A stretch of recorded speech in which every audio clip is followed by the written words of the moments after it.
अगर शांति चाहिए तो शर्त मानो। अरुणाचल प्रदेश पर चीन को भारत की दो टूक क्यों जला था बीजिंग का जिगर, आपको इस वीडियो में बताएंगे। सवाल भी खड़े हो रहे हैं। देखिए, भारत और चीन के बीच बॉर्डर बवाल एक बार फिर से गर्मा गया है। विदेश मंत्रालय की मीडिया ब्रीफिंग में भारतीय प्रवक्ता रणधीर जायसवाल ने चीन को बिल्कुल साफ और कड़क शब्दों में समझा दिया है कि भारत के लिए सीमा का मुद्दा सबसे ज्यादा मायने रखता है।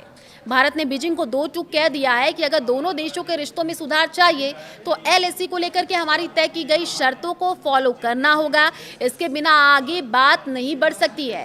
भारत की तरफ से ये बयान ऐसे समय में आया है जब अरुणाचल प्रदेश में 27 भौगोलिक जगहों के आधिकारिक नामकरण को लेकर के बीजिंग के दिल में आग लगी है। सीमा पर शांति द्विपक्षीय संबंधों का आधार है। चीन को भारत की नसीहत। विदेश मंत्रालय के प्रवक्ता रणधीर जायसवाल की मीडिया ब्रीफिंग के दौरान भारत के रुख को बेहद साफ शब्दों में समझा दिया है। उन्होंने जोर देकर के कहा कि बॉर्डर मामलों की स्थिति ही दोनों देशों के द्विपक्षीय संबंधों की दिशा तय करेगी। जब तक बॉर्डर इलाकों में शांति और स्थिरता नहीं होगी तब तक दोनों के रिश्ते सामान्य नहीं हो सकते हैं। भारत ने किसी भी तरीके की मिसकैलकुलेशन या गलतफहमी से बचने की नसीहत भी दी है। रणधीर जायसवाल ने कहा कि दोनों देशों के पास जो भी बातचीत के मध्य मौजूद है उन सभी का इस्तेमाल किया जाएगा। भारत का हमेशा से मानना रहा है कि मुद्दों का समाधान केवल बातचीत के जरिए ही निकाला जा सकता है, लेकिन इसके लिए बॉर्डर मामले बातचीत के लिए शांति अनिवार्य है। इस पूरे विवाद की शुरुआत तब हुई जब भारत सरकार ने अरुणाचल प्रदेश में अपने प्रशासनिक नियंत्रण को और मजबूत करते हुए एक बड़ा कदम उठाया। सर्वेक्षण विभाग ने अरुणाचल प्रदेश के 27 जरूरी भौगोलिक स्थानों के मानक नामों के आधिकारिक नक्शे पर दर्ज कर दिया।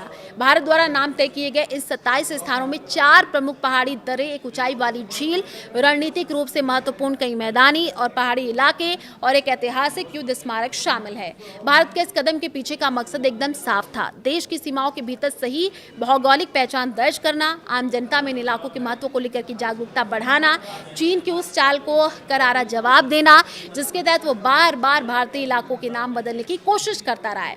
बौखलाए चीन का अवैध वाला राग भारत के इस प्रशासनिक कदम के सामने आते ही बीजिंग में खलबली मच गई। चीनी विदेश मंत्रालय के प्रवक्ता गुओ जियाकुन ने तुरंत बयान जारी करते हुए भारत के इस कदम का विरोध किया। चीन ने एक बार फिर अरुणाचल प्रदेश को भारत का हिस्सा मानने से इनकार कर दिया। भारत सरकार द्वारा जारी किए गए आधिकारिक नामों को अवैध, अमान्य और शून्य करार दे दिया है। चीन हमेशा की तरह अरुणाचल प्रदेश पर अपना बेबुनियाद दावा ठोकते हुए इसे जांगनान या दक्षिणी तिब्बत का हिस्सा बताता रहा है। बीजिंग का कहना है कि भारत के एक तरफा फैसले से इस क्षेत्र की कानूनी स्थिति नहीं बदलेगी और इससे दोनों देशों के बीच जारी बॉर्डर टॉक और मुश्किल हो सकती है।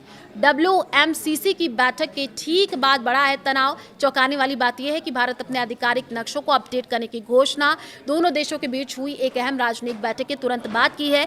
भारत और चीन के बीच सीमा मामलों पर परामर्श और समन्वय के लिए बने कार्यकारी तंत्र WMCC को 36वीं बैठक नई दिल्ली में आयोजित की गई थी और इस बैठक में दोनों पक्ष एलएसी पर शांति बनाए रखने और कूटनीतिक रास्ते से बातचीत जारी रखने पर सहमत हुए थे। हालांकि इसके तुरंत बाद भारत के प्रशासनिक कदम पर चीनी सरकारी मीडिया और वहां की सुरक्षा विशेषज्ञों ने तल्ख टिप्पणी करना शुरू कर दिया।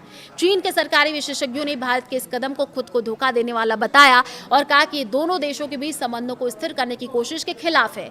चीन का दाम बदलने का पुराना इतिहास। दरअसल भारत का ये कदम चीन की उस पुरानी चालबाजी का सीधा जवाब है जो वह पिछले कई सालों से करता आ रहा है। साल 2017 से चीन का नागरिक मामलात मंत्रालय अरुणाचल प्रदेश के अलग अलग इलाकों के चीनी और तिब्बती नामों की सूचियां जारी करता रहा है। चीन अभी तक अरुणाचल प्रदेश की 100 से ज्यादा जगहों के फर्जी नाम अपनी तरफ से जारी कर चुका है।